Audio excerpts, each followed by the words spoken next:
बालों की सूरत, आसमान से गिरती बर्फ, सफ़ेद चादर ओढ़े सरसब्ज खेत और दरख्त। मानसेरा के शहरी खुश हैं कि कुदरत की ये मेहरबानी 15 बरस बाद उनके हिस्से में आई।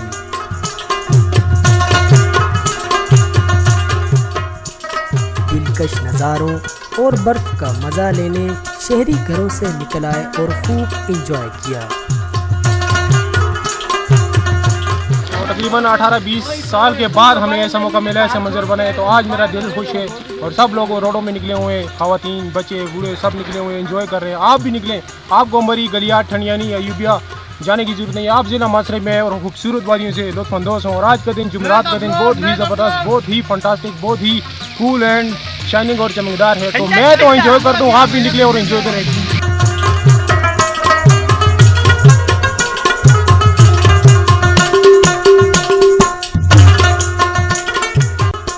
शहरियों ने बर्फ से मुजस्मे भी बनाए और इन मनाजिर को कैमरों में महफूज किया। ये अपने भाई ने, ये अपने पुलिस यार दोस्त है पुलिस का, ये सरबलंद भाई जान जैसी बनाई जाए, ये अपने भाई हैं सरबलंद भाई, ये उनकी तस्वीर हमने बनाई आज। चारों तरफ सफेदी इस कदर खूबसूरत लग रही है कि लफ्ज़ों में बयान करना मुश्किल है। कैमरामैन वकास के साथ अब्दुल गनी हाशमी, उर्दू न्यूज़ ट्रैक, मानसेरा।